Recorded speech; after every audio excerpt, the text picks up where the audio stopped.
Bob Trev, é muito bom ter você aqui. Tenho lido sua revista Freedom's Ring já faz algum tempo e quero lhe dizer que Deus o levantou, irmão, para um tempo como este.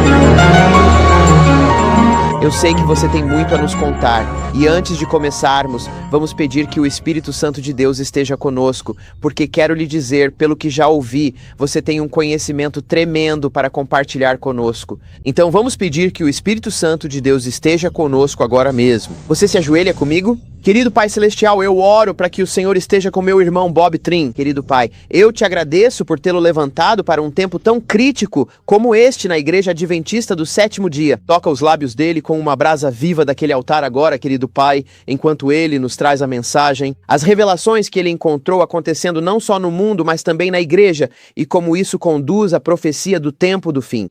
Para a honra e glória do teu nome, dedicamos este vídeo no santo e bendito nome de Jesus e por amor dele. Amém. Amém.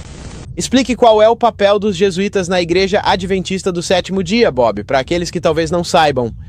O papel dos jesuítas é desfazer tudo o que o protestantismo fez. Inácio de Loyola surgiu por volta da época de... O que é isso? Explique exatamente o que Loyola... Inácio de Loyola. Inácio de Loyola. Isso mesmo. Ele é o chefe dos jesuítas, o fundador dos jesuítas, no mesmo século em que Lutero promovia a reforma. A Contra-Reforma foi liderada pela Ordem dos Jesuítas. Agora isso vai se relacionar, e acho que queremos analisar isso um pouco mais adiante, John, isso vai se relacionar com o misticismo que está sendo introduzido em nossas igrejas atualmente e com a real introdução dos exercícios espirituais dos jesuítas. Mas eu gostaria de abordar isso um pouco mais tarde, com mais profundidade. Então você vê... Não estamos lidando apenas com celebração, estamos lidando com programação neurolinguística. Certo. Então tudo isso vai se encaixar. Isso é emocionante. Veja a pesquisa que você fez, Bob. Tudo está interligado com a nova era também. Mas agora, vamos continuar no nosso caminho de analisar a cronologia, John. Isso é muito significativo. Agora, eu gostaria de destacar um ponto aqui deste livro que é muito significativo. Na verdade, eu encontrei este livro porque estava andando por uma livraria. E repare neste livro, promovendo a unidade, temas no diálogo luterano-católico. Eu simplesmente abri o livro e vi aqui, na página 58, uma discussão sobre o livro de Rainer e Frey. Aqui, unidade das igrejas, e aqui está a estratégia deles, apenas a estratégia geral, a visão geral. Você simplesmente encontrou isso enquanto caminhava por uma livraria. Ah, sim, eu examino as livrarias cuidadosamente. Simplesmente tropeça nessas coisas. Em contraste com isso, o autor escreve George Anderson e James Crumley, Rainer, esse é o jesuíta, e a atenção de Frey se concentra no aspecto hierárquico, jurídico e institucional. Então, eles estão interessados em promover a unificação das igrejas, utilizando os padrões hierárquicos nas igrejas, a dimensão institucional disso e o aspecto jurídico. A unificação é vista como ocorrendo de cima para baixo. Então você pega os de cima primeiro e isso vai filtrando para os escalões mais baixos da igreja, dos níveis mais altos para os mais baixos. Talvez a indicação mais vívida disso seja quando eles argumentam que os protestantes, em geral, são tão passivos em sua participação na igreja quanto os católicos.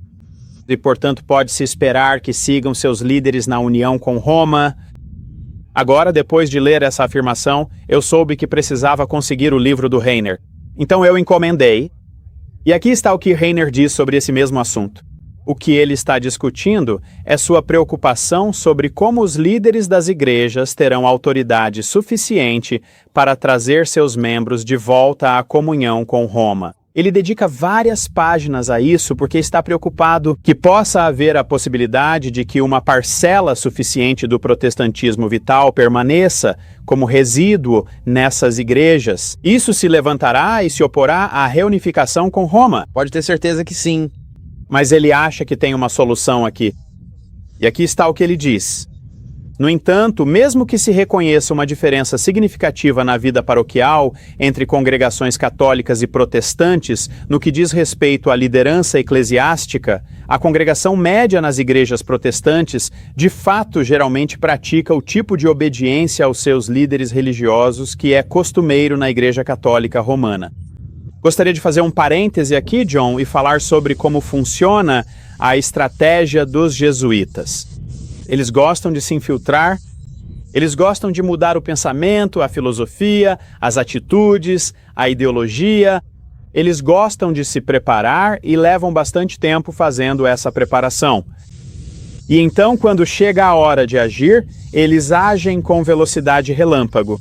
Quando eles sentem que alcançaram o que desejam através da infiltração na estrutura, qual estão trabalhando, isso aconteceu na Europa Oriental. Na verdade, no início dos anos 1980, Malachi Martin diz que a maioria dos bispos ortodoxos orientais e dos bispos ortodoxos russos estava preparada para aceitar a primazia do Papa. E quando souberam que sua hora de infiltração havia avançado o suficiente, então eles agiram bang, bang, bang, bang e todas aquelas nações caíram aos seus pés. Mas agora, ouça aqui o restante deste parágrafo. É muito significativo. Então, o que eles estariam interessados em fazer, John? Eles querem que a congregação tenha a mesma atitude em relação à liderança que a congregação católica romana tem. Deles. Portanto, não se deve superestimar o perigo de uma rebelião popular contra as decisões dos líderes eclesiásticos em relação à unificação. Com base em sua expertise teológica e em sua consciência religiosa, os representantes dessa liderança eclesiástica podem decidir a favor da unidade da Igreja.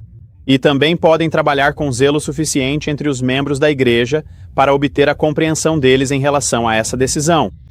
Portanto, se começar uma rebelião popular, tudo o que precisa acontecer é a liderança eclesiástica ser um pouco mais zelosa e usar sua expertise, que a pessoa comum não precisa para integrá-los ao grupo à medida que avançam passo a passo.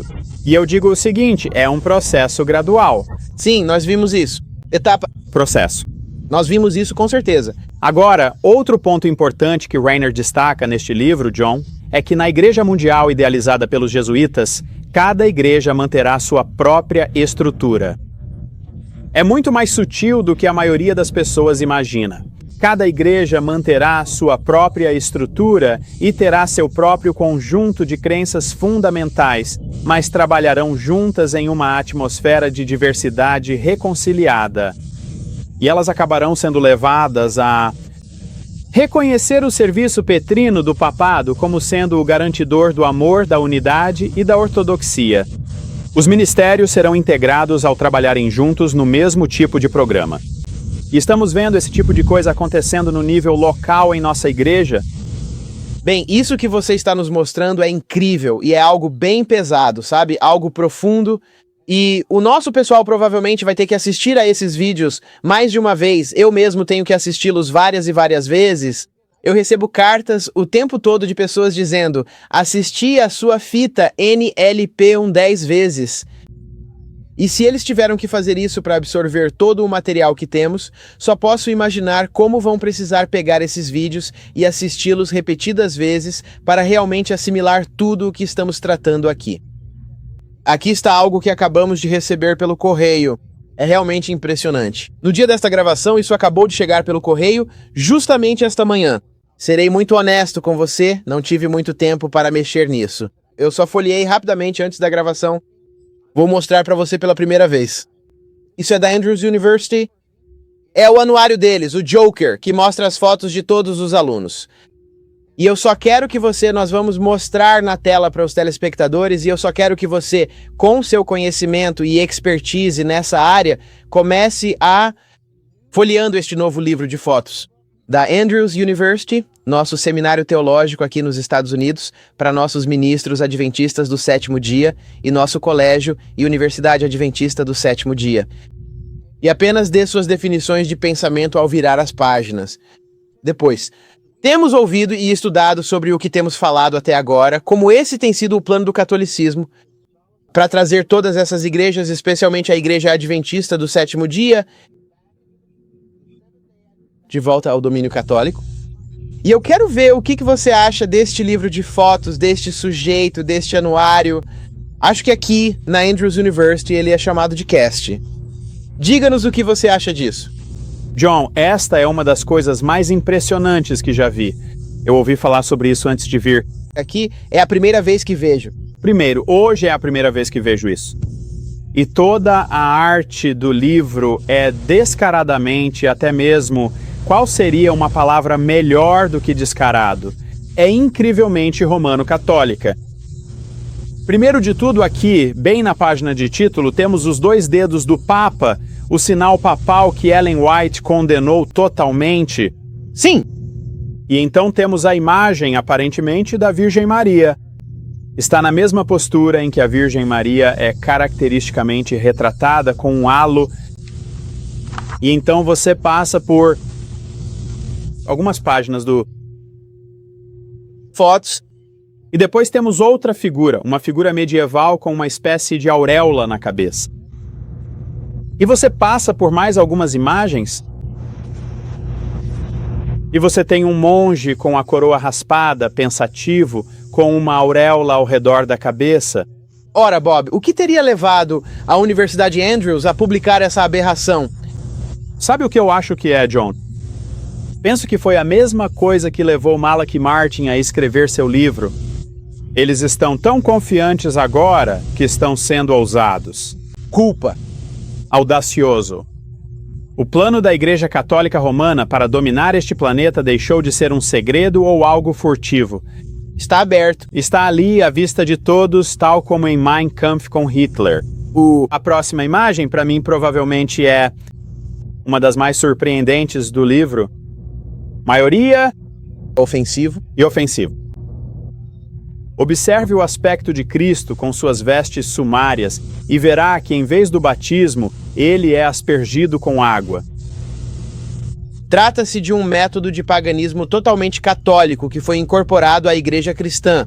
Aliás, isso se encaixa perfeitamente com o tema de união na área do batismo. Sim. Com o batismo, a Eucaristia e o ministério. Ah, qual é aquele? Este aqui você tem novamente o sinal papal. Comente sobre esse, John, você mesmo. Alegrem-se comigo, encontrei minha ovelha. Olhe para os 2 dedos. Agora, por que, quero dizer, você realmente acha, Bob, você sinceramente acha que os editores responsáveis por este anuário escolar, que são, na verdade, estudantes dedicados e talentosos... Equipe nisso. Assim, entendo. Você tem a equipe do Andrew, eles não podem dizer os estudantes fizeram isso, não tivemos nada a ver. Isso é besteira. Você acha que existe alguma possibilidade, no entanto, de que eles tenham feito isso inocentemente? Ah, não. Quero dizer, é algo planejado. Toda essa arte foi planejada. Toda a arte é desse personagem nesse livro. E seguindo adiante aqui, temos uma representação católica da Última Ceia. Você vê os ralos e... Indo mais adiante, aqui está uma imagem muito marcante. E naquele tempo, teu povo será libertado, todo aquele que for encontrado escrito no livro. Agora, o que isso está dizendo? Está dizendo que aquelas pessoas católicas ali, os monges, os padres, fazem parte do povo de Deus durante o tempo de angústia. E esses são os 144 mil. As freiras, esses são os que serão libertos. Isso é inacreditável. Quero dizer, você já imaginou que a nossa igreja, que as nossas instituições, que pessoas se autodenominando adventistas do sétimo dia, não só estariam olhando para isso, mas promovendo, imprimindo e endossando esse tipo de coisa nos periódicos das nossas instituições? E a importância de Andrews é enorme porque ali estão os pastores em formação, os administradores, os professores de todo o campo mundial. Aqui está uma figura com o colarinho da freira que sobe até o queixo. E no verso está uma das mais significativas de todas. Eis o homem, diz a inscrição. E há uma imagem católica de Cristo com o sinal de 2 dedos do Papa feito com uma só mão. E por outro lado, há uma bola de cristal que representa a união de Espiritualismo. e o papado. Essa impressão da Universidade Andrews é absolutamente tão significativa que demonstra isso. Tudo o que discutimos até agora neste vídeo está sendo promovido por nossa liderança adventista do 7º dia, por nossas instituições e até mesmo por nosso seminário teológico que está formando nossos ministros. Nosso povo não precisa mais se perguntar: por que estão ouvindo o que estão ouvindo dos nossos púlpitos adventistas do 7º dia? Nosso povo não precisa mais se perguntar por que está ouvindo nos sermões de sábado coisas que nunca ouviu antes, por que está lendo em nossos periódicos coisas que nunca viu impressas antes na Igreja Adventista do 7º dia. Agora eles podem entender o motivo. John, neste livro do Karl Rahner sobre a unidade das igrejas, temos algumas coisas muito significativas que... Em que página está? Bem, é a penúltima edição, John. Ok? Atenciosamente, talvez esta seja a última edição. É como se os jesuítas tivessem planejado tudo isso e nós estivéssemos seguindo o roteiro pré-estabelecido por eles. Bem, eu acho que quando entendemos o que os jesuítas estão dizendo e comparamos, isso nos leva a algumas reflexões muito ponderadas. João, aqui na página 8, por exemplo, há várias teses neste livro, Unidade das Igrejas. O que é este mês? Muito bem, este seria o mês de outubro. Certo, outubro de 91, certo, 1991. Ok. A primeira tese trata do uso de credos. E eu gostaria de comentar isso por 1 minuto, John, porque quando respondemos a este documento sobre batismo, eucaristia e ministério, veja bem, todas as igrejas devem responder a isso. 186 igrejas. E a Igreja Adventista do 7º dia concordou com isso, certo? Não apenas assinamos um documento pedindo a unidade das igrejas, como também enviamos nossa resposta oficial, que está neste livro. As igrejas respondem ao bem, que significa batismo, eucaristia e ministério, volume 2. E a Igreja Adventista do 7º dia está listada nesse documento oficial. Quem foi o representante da Igreja Adventista do 7º dia que assinou isso? A da Comissão de Fé e Ordem, pelo que entendi, Dr. Dutter. E e não é incrível, ele dá aulas no seminário teológico em Andrews, certo? Sim, claro. Isso já acontece há décadas. Absolutamente. John, foi a primeira vez que me dei conta de que tínhamos respondido. Deste livro, Batismo, Eucaristia e Ministério, 1982 a 1990, relata-se o processo e as reações. Veja bem, é um processo de convergência. E todas as igrejas estão respondendo e discutindo sobre o que concordam, o que discordam, como reagem a essa declaração.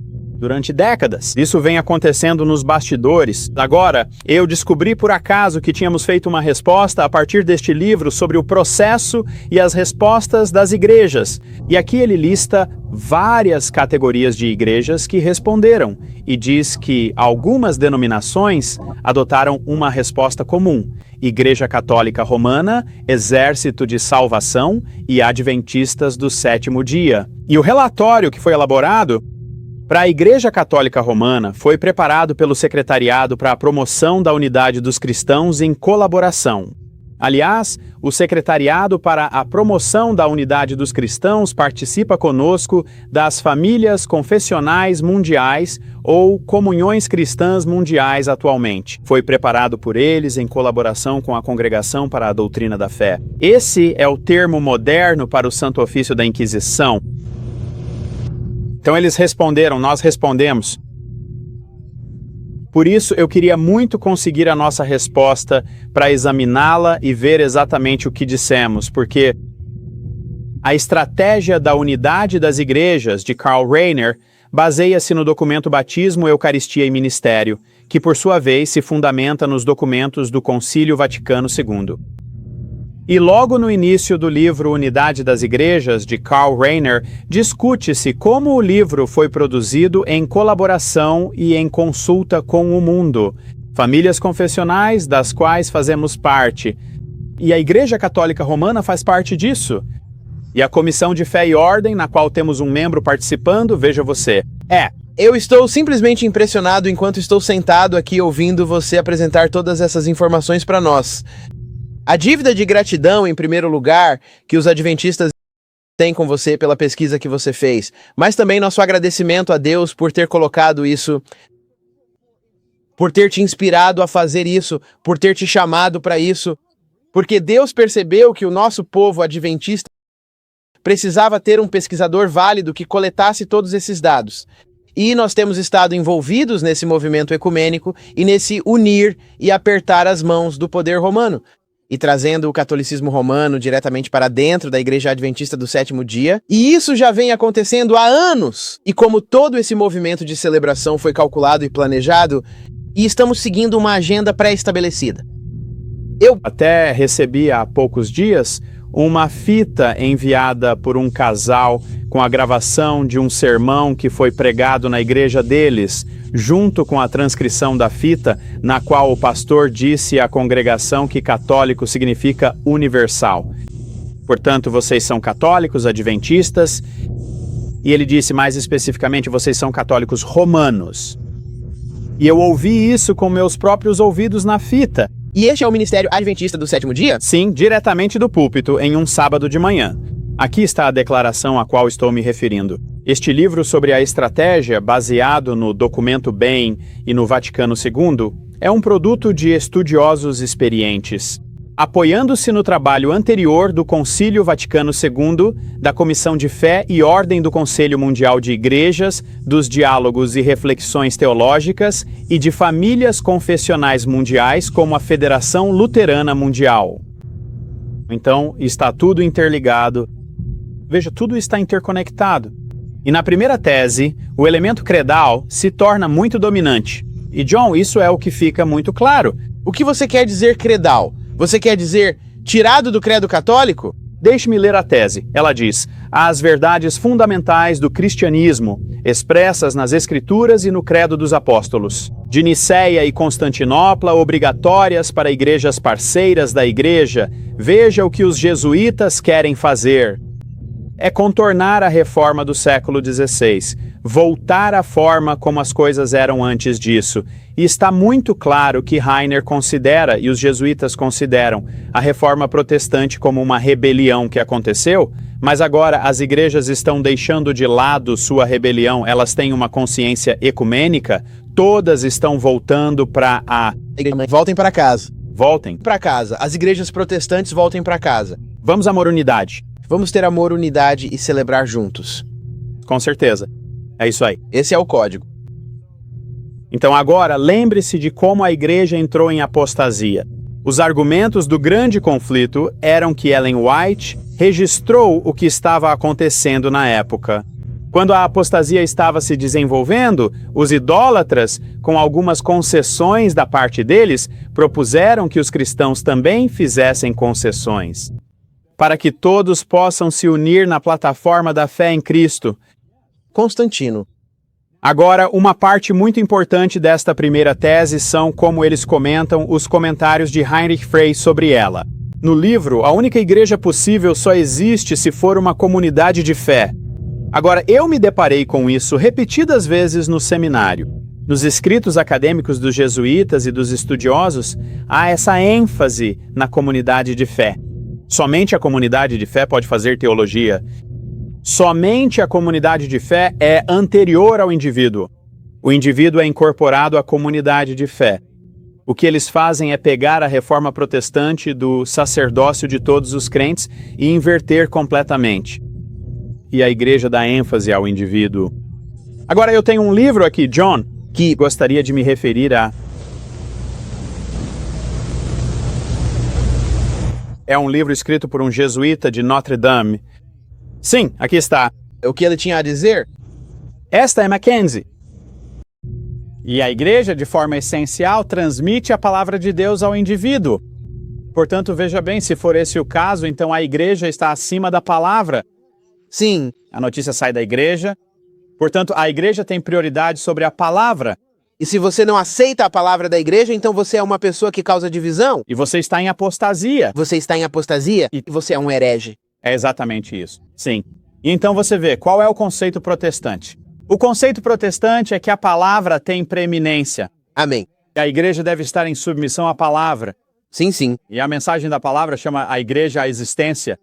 Foi assim que o nosso movimento começou. É por isso que somos protestantes. Isso.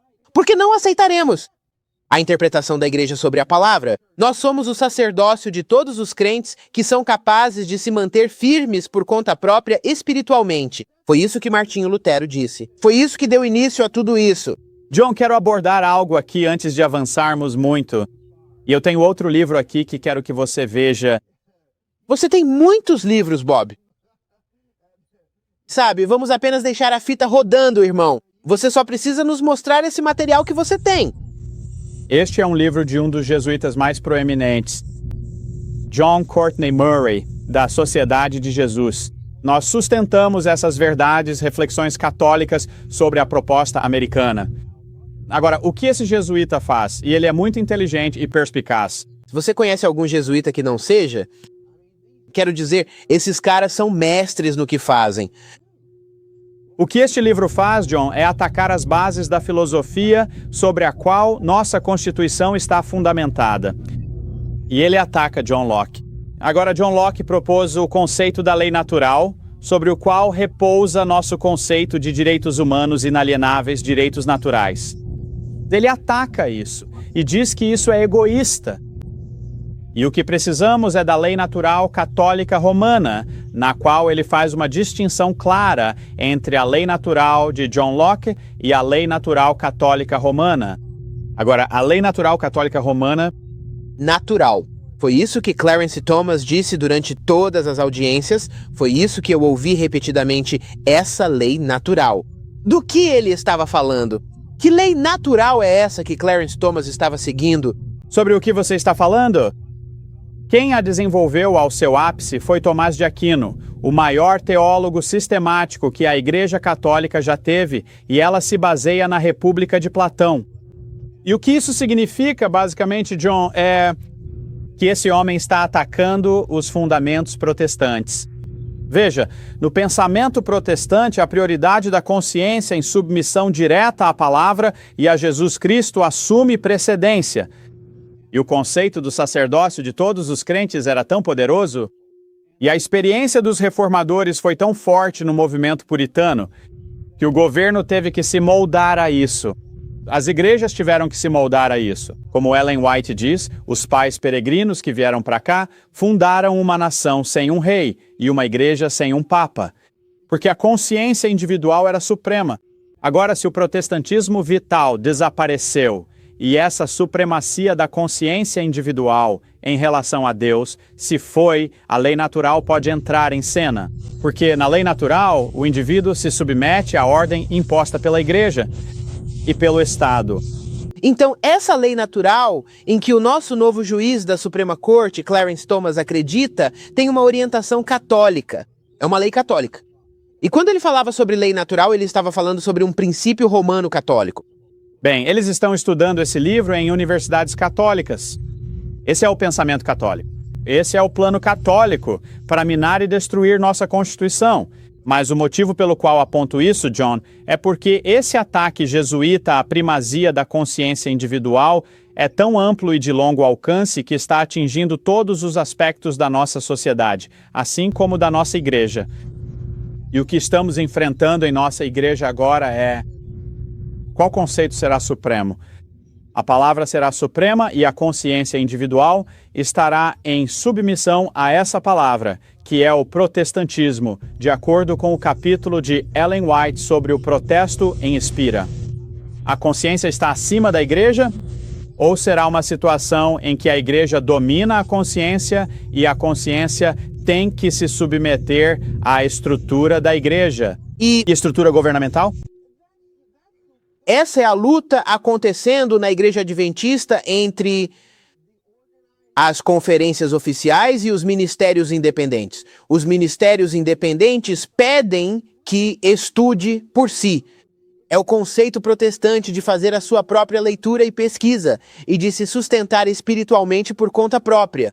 E a conferência está dizendo, apenas confiem em nós. Continue acompanhando a conferência. A igreja está passando por um período de transição e a igreja é a conferência. A conferência é a igreja. Confie em nós. Se precisar souber algo, a informação publicada no Union Paper ou na Adventist Review. Basta confiar. É isto. Agora entendi. É a luta entre o protestantismo e o catolicismo romano em nossa igreja. A Igreja Adventista do Sétimo Dia. E essa é a luta entre os ministérios independentes e a conferência. É o princípio do protestantismo versus o catolicismo. Você percebe que durante todo o tempo em que estivemos nessa luta, eu nunca havia percebido isso? Era simplesmente protestantismo entre catolicismo. Quer dizer, pode parecer elementar e simples para você, mas preciso ser totalmente honesto. Esta é a primeira vez que realmente entendi isso. Considerando o que era, estávamos lidando com o protestantismo e o catolicismo. Exatamente. Entre os ministérios independentes e as conferências organizadas.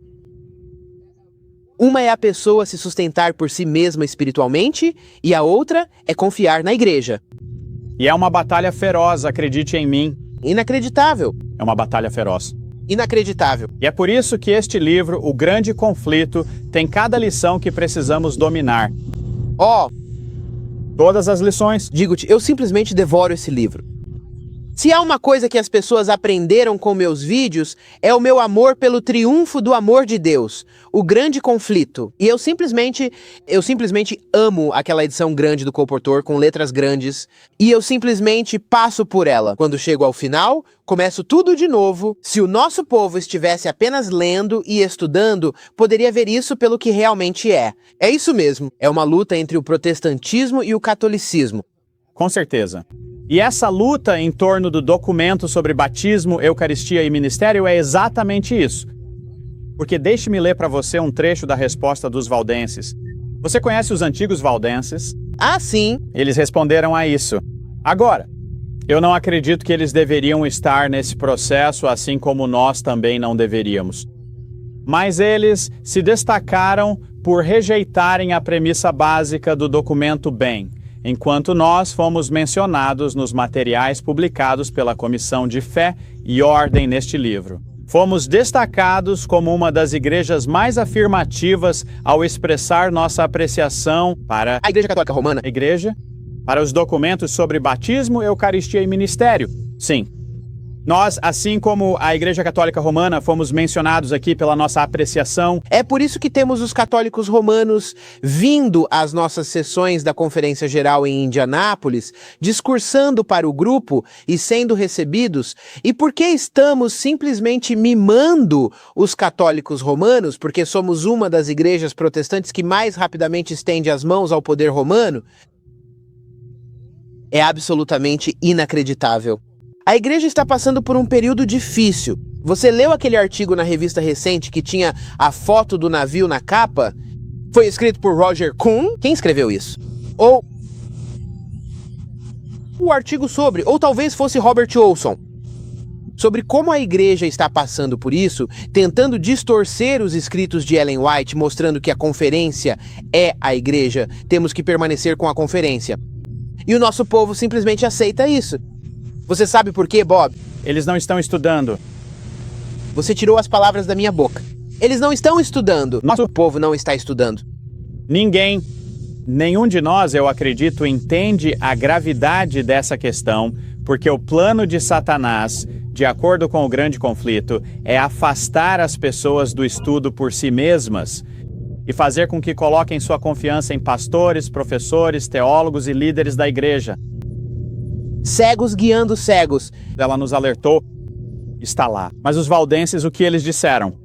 Eles tinham a crítica mais forte de todas as igrejas.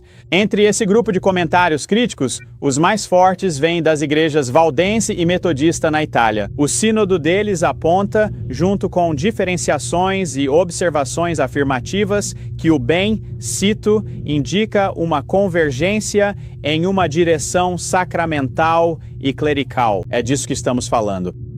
O que é o oposto da direção para a qual o Evangelho chama a igreja em seu testemunho no mundo. E que, cito, este documento ecumênico centraliza a fé, a comunhão e o testemunho cristão, não em Deus e no Evangelho, mas sim na Igreja como uma estrutura sagrada que possui e oferece garantias das atividades do Espírito através de um grupo dotado de poderes sacerdotais, mediadores e representando o divino. E essa é exatamente a luta em que estamos agora. Você continua se referindo a este volume bem. Ok, este é o volume 6.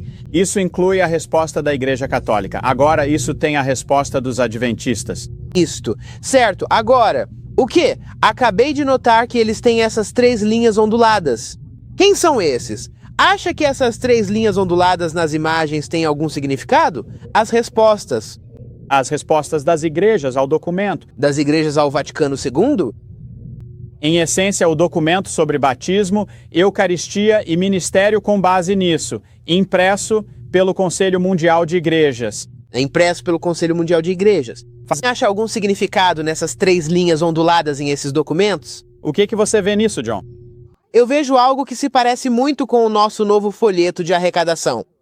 É mesmo? Há 3 linhas onduladas quase em toda a arte em cada página do novo folheto de arrecadação que será usado na campanha de arrecadação deste ano. Existem 3 linhas onduladas. E então chega ao final, onde se transforma em uma única linha ondulada. Agora, você consegue ver alguma coisa nessas 3 linhas onduladas de apóstata, protestantismo, catolicismo e espiritualismo? Bem, sei que a Babilônia tem 3 partes. E então, no final, tudo se resume em uma única linha, onde são reunidos os 3 elementos. 3 espíritos imundos, semelhantes a rãs, que se juntam num só no final do folheto. É surpreendente. E vejo essas mesmas 3 linhas onduladas em todas essas coisas. Essa informação é do Conselho Mundial de Igrejas. Eu vejo isso aqui. Isso está até mesmo no documento bem.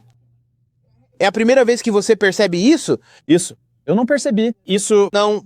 me chamou a atenção sobre as 3 linhas em cada um deles. Você já viu o nosso folheto de arrecadação? Não. Eu Não vi. Ah, você não viu. Então estou te contando isso pela primeira vez. É isso mesmo. Estamos ambos aprendendo hoje. Estou percebendo que em todos esses livros você tem essas 3 linhas onduladas em todos eles. E estas são exatamente as 3 linhas onduladas que estão no novo folheto de arrecadação dos adventistas do 7º dia. E elas representam apostasia, protestantismo, catolicismo e espiritismo. E todos eles estão se unindo. Sabe, isso é realmente incrível, Bob. John, você sabe, o que nos levou a tudo isso foi o fato de que, enquanto eu passava rapidamente pela resposta adventista do 7º dia aqui, sublinhei e fiz anotações onde nos referimos às crenças fundamentais. Porque a primeira parte, a própria primeira tese da estratégia para unir todas as igrejas, a estratégia jesuíta, é essa questão de um credo na comunidade de fé. Aliás, houve um editorial recente na Review que apoiou fortemente esse conceito de comunidade de fé e se opôs à ideia de que alguém pudesse desenvolver teologia de forma isolada, como Noé, Elias ou Moisés, sabe, ou algo parecido, de qualquer forma. As crenças fundamentais são mencionadas repetidamente. Não há uma única citação direta da Bíblia ou do espírito da profecia em nossa resposta. A única que nos focamos é o nosso credo. Crença? Adotamos algum credo, Bob? Bem, de facto, absolutamente.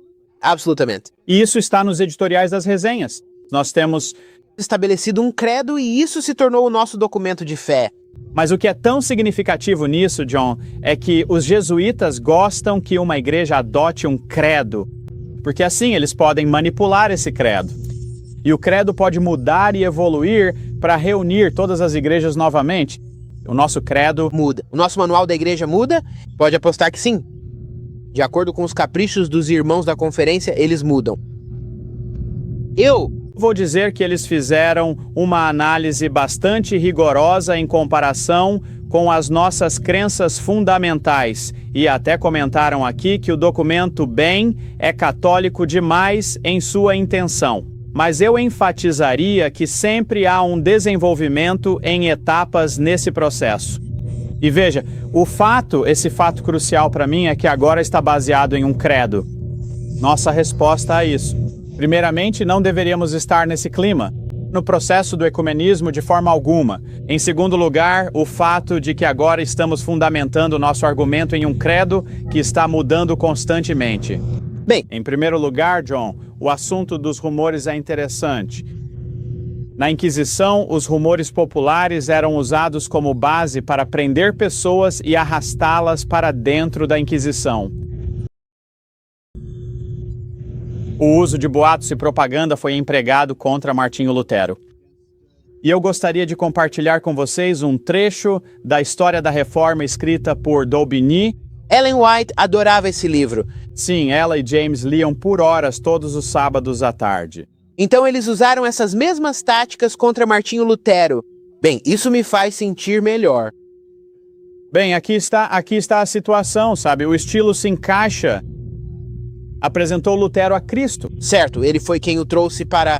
Mas agora, à medida que a pressão aumentava sobre Martinho Lutero, algo aconteceu com Staupitz. Alguns de seus amigos pareciam inclinados a recuar.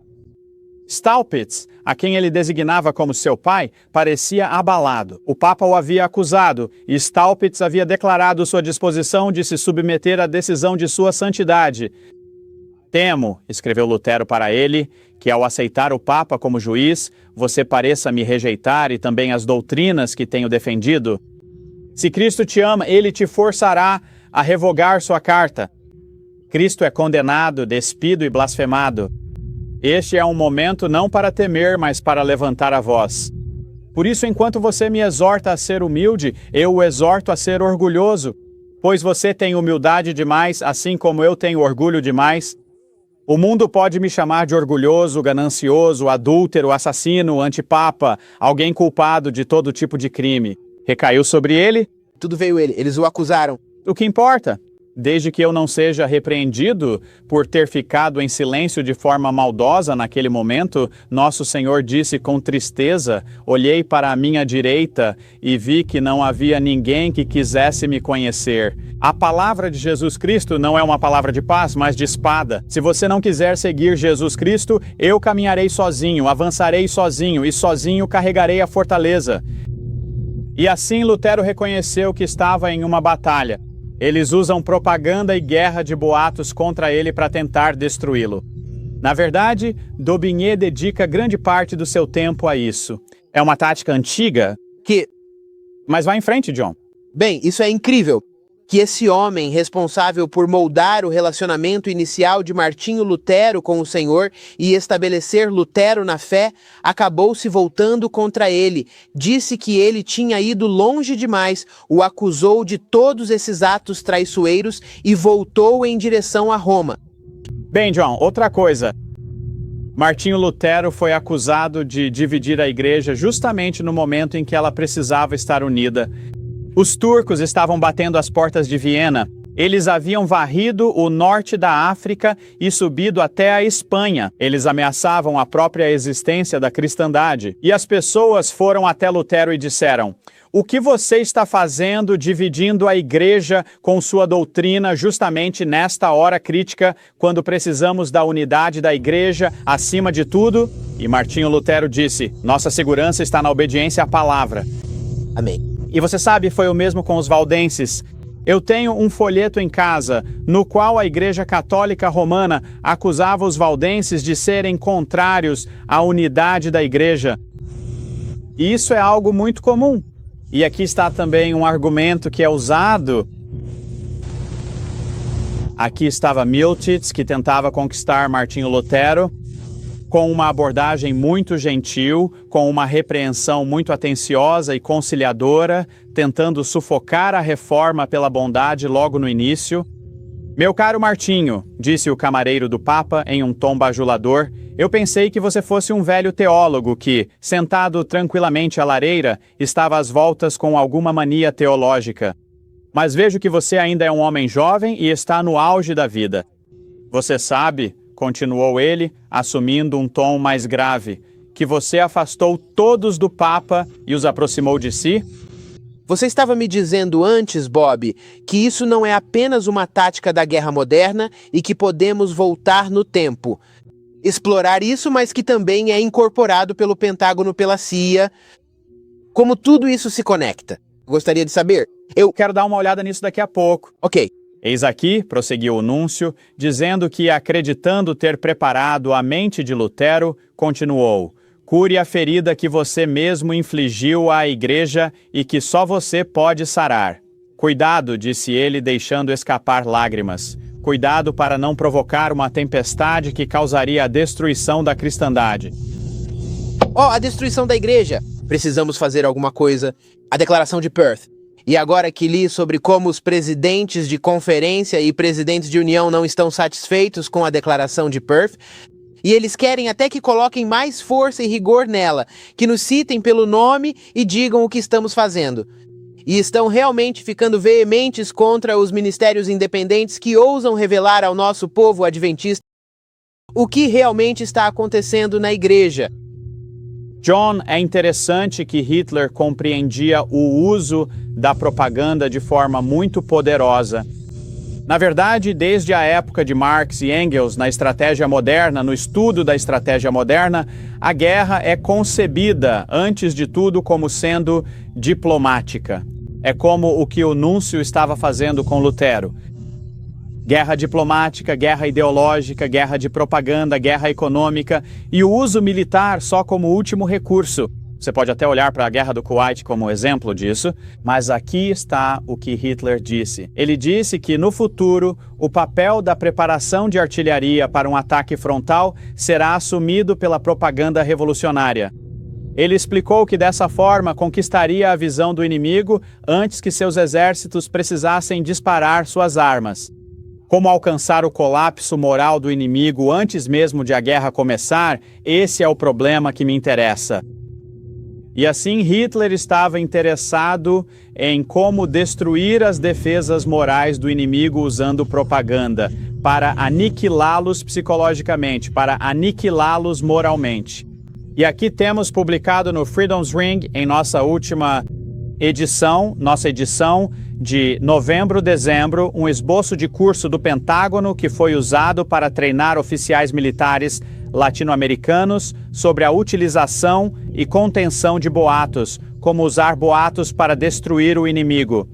E cópias deste e de outros cursos ministrados na Escola das Américas, na zona do Canal do Panamá, também apareceram na revista jesuíta Diálogo Social, publicada na cidade do Panamá. Portanto, este é um curso, e temos aqui o esboço de como utilizar boatos para destruir o inimigo. Uma fórmula interessante nele é PR igual a I vezes A.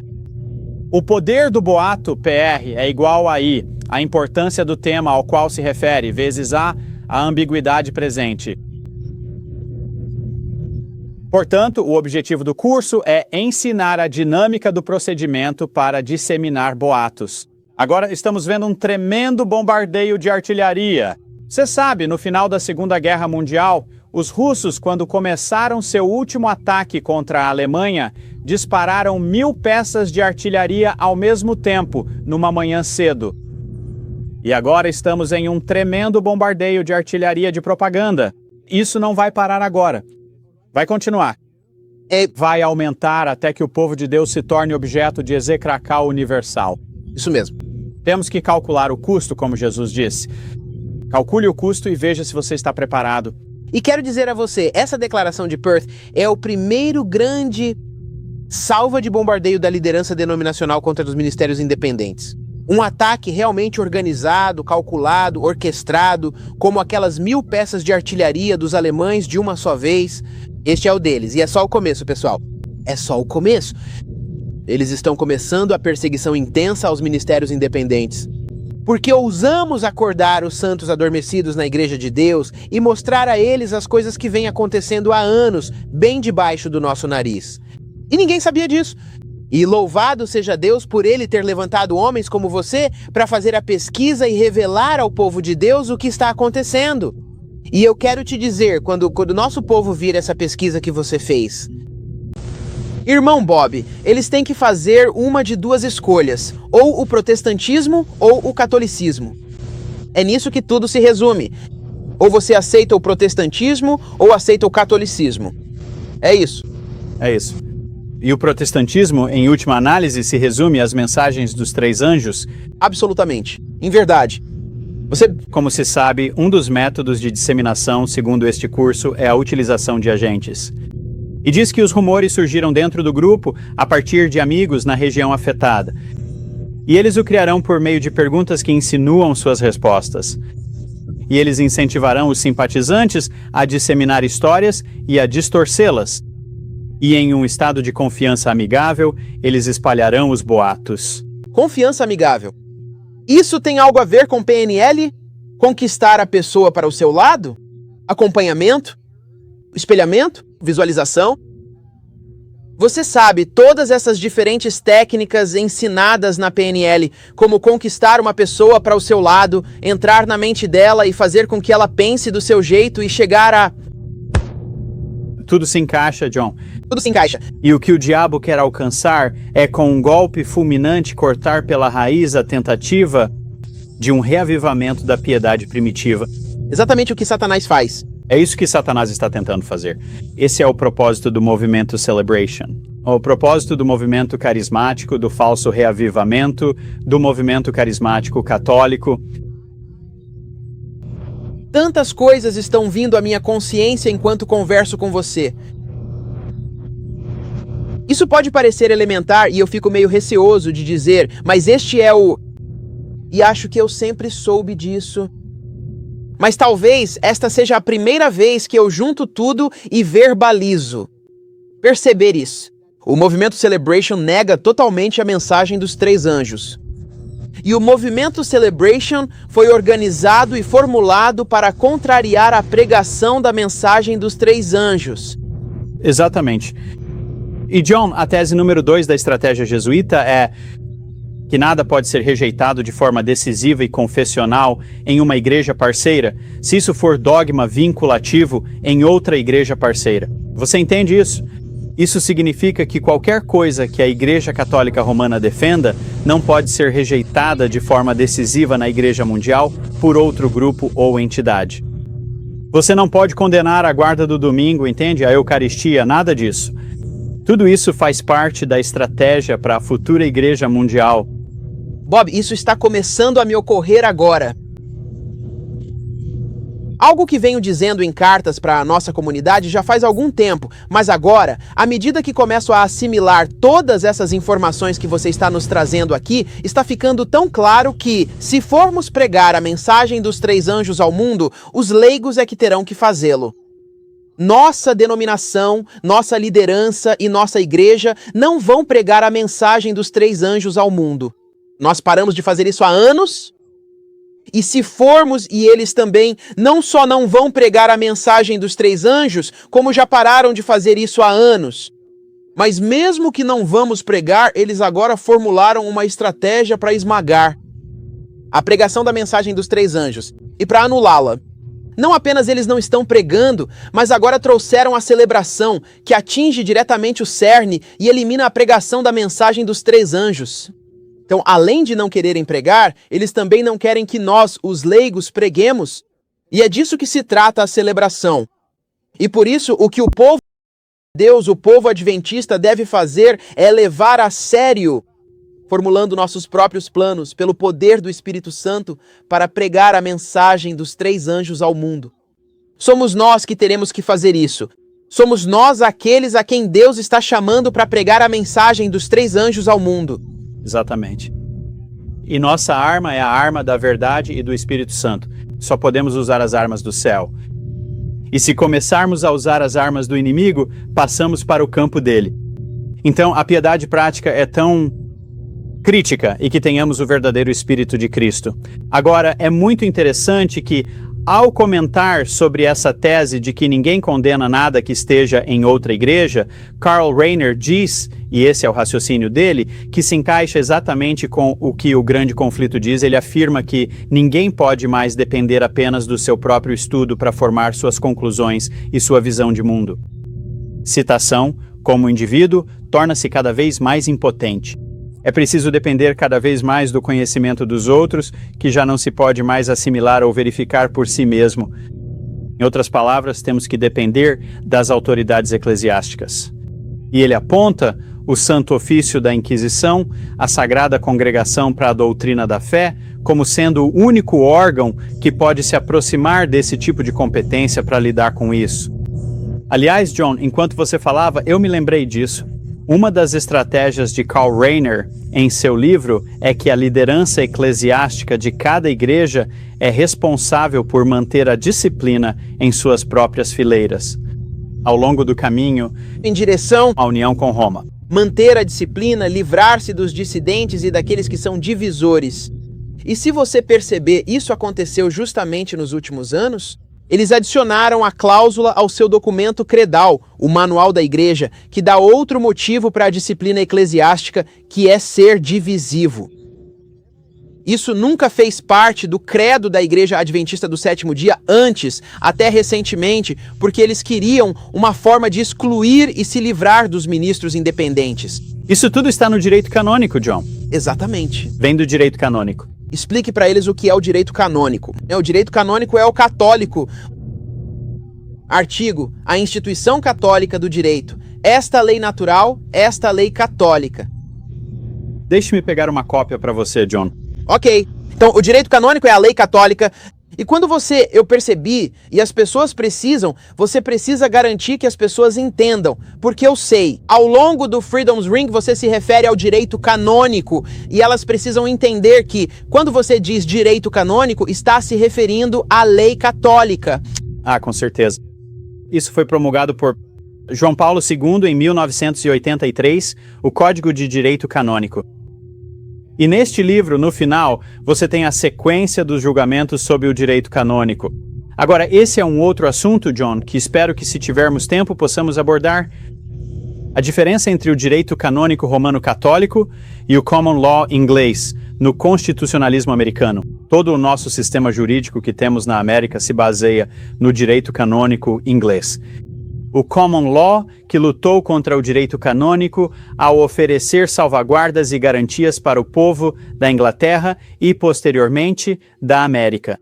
Por exemplo, sob o direito canônico, você poderia ser preso no meio da noite sob suspeita por causa de um boato. O juiz pode tomar a decisão de mandar prendê-lo por conta própria. Você pode ser preso no meio da noite. Sua família não sabe para onde você foi, você está na prisão, pode ser julgado pelo juiz em segredo e executado em segredo. Ninguém nunca sabe o que aconteceu com você. Ocorreu na Idade das Trevas? Na Idade das Trevas, Sim. ora, segundo o direito consuetudinário inglês, em primeiro lugar, se alguém vier e o levar embora no meio da noite, sua esposa pode obter um mandado de habeas corpus para exigir que o carcereiro mostre o motivo pelo qual você está na prisão. Aqui está o corpo, sabe? Você traz o corpo para fora da prisão. Aqui está o motivo pelo qual ele está lá. E então, as acusações precisam ser feitas em público por um acusador, o juiz é imparcial. Há um júri composto por seus pares que decide se você é culpado ou inocente. E então o juiz imparcial aplicará a sentença. E em toda a nossa Declaração de Direitos existe a defesa contra o direito canônico católico romano. Agora, é por isso que, com a nova Suprema Corte, que foi colocada nessa posição por meio da questão do aborto, e isso já é um outro assunto, John, ficaremos aqui por dias. O novo judiciário e os novos aspectos executivos e legislativos do nosso governo estão todos tendenciosos. Agora, numa direção em que estamos voltando no tempo e caminhando de volta para o direito canônico, até mesmo em decisões como Arizona v. Fulminati, os juízes dissidentes disseram: agora, neste caso, nos afastamos do nosso sistema jurídico acusatório e aceitamos o sistema inquisitorial. Porque agora confissões forçadas podem ser aceitas em tribunal. Bem, John, voltando um pouco a algumas das perguntas anteriores, o direito canônico declara no cânon 1311: a Igreja tem o direito inato e próprio de coagir ou forçar membros ofensores dos fiéis cristãos por meio de sanções penais.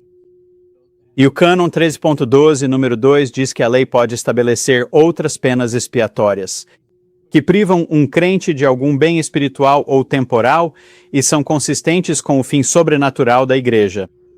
Então, o cânon 1331, número 1, diz que uma pessoa excomungada está proibida, primeiro, de ter qualquer participação ministerial na celebração do sacrifício eucarístico, ou em quaisquer outras cerimônias de culto público.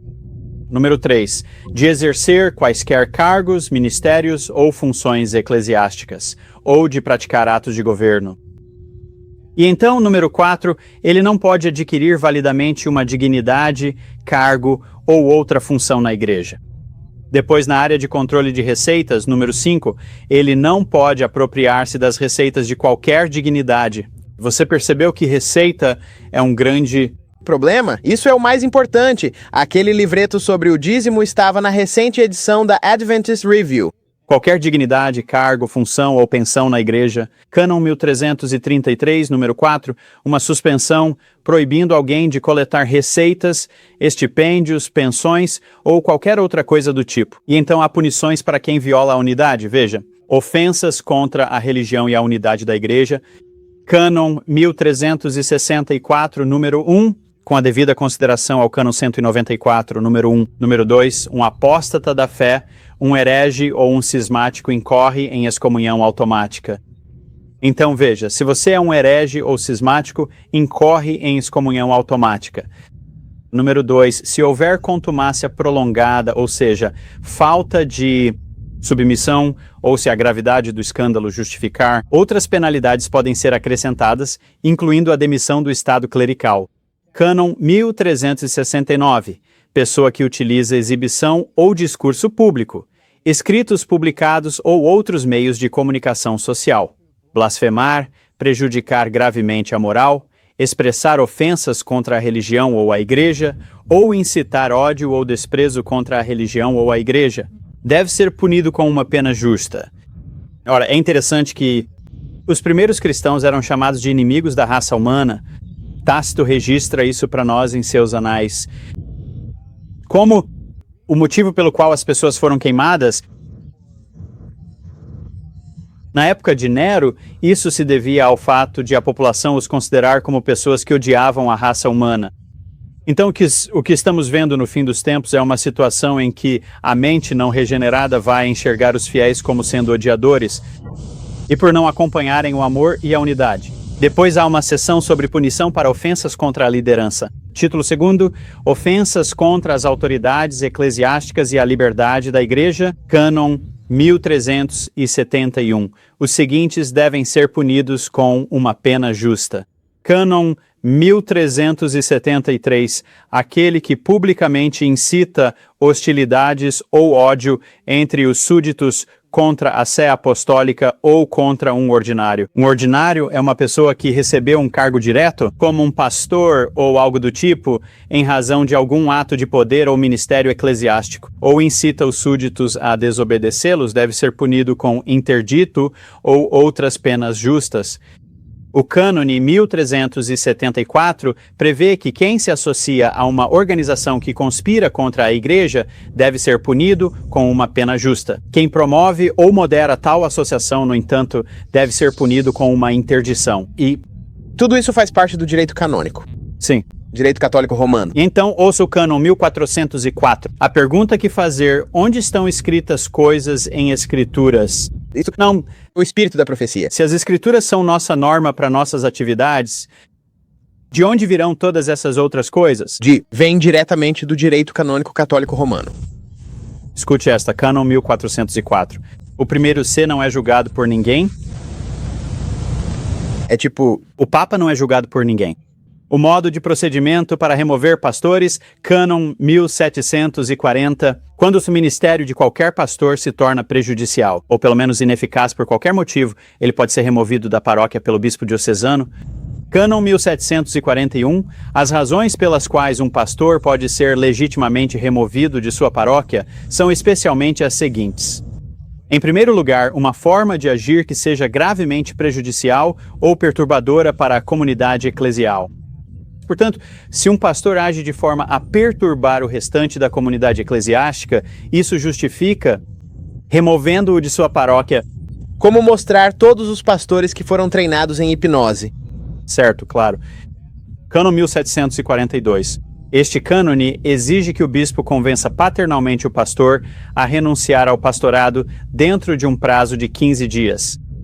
Depois de ter explicado para a validade a razão e os argumentos para a remoção. Cânon 1744, número 1. Se o pastor não respondeu dentro do período de tempo mencionado, o bispo deve repetir o convite, estendendo o prazo disponível. Número 2. Se o bispo tem prova de que o pastor recebeu o segundo convite, mas não respondeu, e se o pastor se recusa a assinar, sem dar motivo, o bispo deve emitir o decreto de remoção. E Cânon 1745. Se o pastor se opõe à causa alegada para a remoção e aos seus motivos, o bispo deve, número 1, convidar o pastor a organizar suas contestações à remoção. Em um relatório escrito, após ter inspecionado os autos e também apresentar provas em contrário, se as tiver. Número 2, considerar a questão com os mesmos pastores em comissão, ou seja, número 3, determinar se o pastor deve ou não ser removido e prontamente emitir um decreto sobre o assunto. Cânon 1747, número 1. O pastor removido deve evitar exercer o ofício de pastor, desocupar a casa paroquial, entregar os bens paroquiais àquele a quem o bispo confiar a paróquia. Apenas algumas das leis do cânon Canônicas. Estamos seguindo a lei canônica da Igreja Católica Romana à risca. Bem, o que vai acontecer, John, é que na nova ordem mundial, à medida que Roma assumir o controle, de acordo com Apocalipse 17, eu acredito que veremos a completa substituição da nossa Constituição pela lei canônica. Ellen White diz que todo princípio republicano e protestante da nossa Constituição será repudiado. E você pode ver, de acordo com isso, que qualquer um que se manifeste contra o Papa ou de alguma forma contrarie o pensamento da Igreja Católica Romana será sujeito à penalidade. Enquanto estamos gravando isto, esta é a primeira semana de dezembro de 1991. Você viu nas notícias esta semana, Bob, sobre como a Igreja Católica Romana está tão envolvida nessa nova ordem mundial e como todos estão olhando para o Papa João Paulo para ter um papel importante nessa nova ordem mundial. Quero dizer, até mesmo a mídia. Quero dizer, eu vi isso nos jornais e nos telejornais várias vezes só esta semana. Sobre a nova ordem mundial e o papel que o Papado Romano e o Papa João Paulo II estão desempenhando nisso. Exatamente. Quero dizer, todas as peças do quebra-cabeça estão se encaixando. Até mesmo, John, o Tratado de Genocídio, por exemplo, e em nossa Constituição, sob o artigo 6, número 2, qualquer tratado que fizermos se torna a lei suprema do país.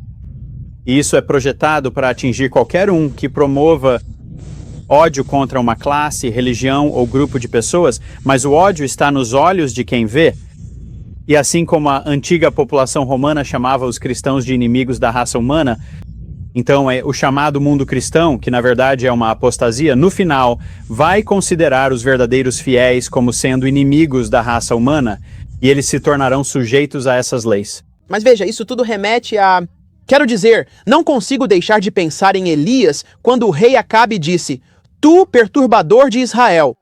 Quero dizer, você sabe, aqueles que ousaram se manifestar contra a apostasia da liderança sempre foram acusados de serem os causadores de todos os problemas. E de serem inimigos da unidade, inimigos da paz e inimigos da raça humana. E todos os problemas foram atribuídos a eles porque ousaram se manifestar contra a apostasia. Quero dizer, isso acontece há milhares de anos. Isso vai acontecer em uma escala massiva. E nós estamos em... Mas o nosso povo está pronto, Bob? Nosso povo adventista está pronto para essas coisas que estão acontecendo? Não pronto, John, poder, Senhor. Os fracos podem virar como eles são. Eu temo pelo nosso povo. Eu temo pelo nosso povo. Nosso povo está ligando, sabe? Nós temos 6 linhas de atendimento nacionais que antes funcionavam apenas nos Estados Unidos. Bem, agora temos o 1-800-HIS-LOVE, que funciona em todo o Canadá, sabe? Quase toda a América do Norte agora. 1-800-HIS-LOVE. E o nosso povo adventista está ligando de toda para a América do Norte, Alasca e Havaí, Canadá, todas as províncias e até de Porto Rico e das Ilhas Virgens e nos ligando, e nossa equipe está só no telefone. Quero dizer, sabe, só ontem nossa telefonista estava absolutamente exausta quando deu 5 horas. Ela estava simplesmente exausta. Que Deus a abençoe. Linda disse, Pastor John, todas as 6 linhas acenderam o dia todo. Você. Sabe, parece que é quase tudo o que fazemos. E o nosso povo adventista está ligando e simplesmente implorando por ajuda. E contando as coisas que o pastor deles disse, coisas que o pastor está colocando no quadro de avisos sobre nós. A tremenda calúnia e boato que está sendo propagada da conferência para os pastores e dos pastores para os membros da igreja sobre nós. E parece que o nosso povo não consegue resistir ao ataque que está sendo feito contra eles pela liderança. E eu estou com medo, Bob, estou com medo pelo nosso povo adventista. Eu realmente não acredito que eles ou qualquer um de nós estejam preparados para esse tremendo ataque católico que está vindo até nós através da nossa liderança. Com certeza. Você sabe, Alvin Toffler, o renomado pensador social que escreveu o livro Power Shift, diz nele, e eu acho que é uma palavra de sabedoria, que vemos todos esses fragmentos de informação que aparecem, pequenos pedaços disso e daquilo, e é demais tentar lidar com cada fragmento. Mas se pudermos olhar para o quadro estrategicamente, e é isso que queremos fazer aqui hoje, qual é a estratégia? Qual é a estratégia de Deus para o fim dos tempos? Qual é a estratégia da Babilônia? E o que estamos fazendo é analisar as fontes da Babilônia para ver qual é a estratégia deles. E se estiver exatamente de acordo com o que Deus nos disse, a estratégia seria essa. E quando conseguirmos lidar com isso, conseguiremos enfrentar isso muito melhor. Quando enxergamos o panorama geral, a estratégia e como todas essas peças se encaixam. E é com isso que estamos lidando. Estamos nos últimos dias, John. Estamos em Apocalipse 12:17 neste momento.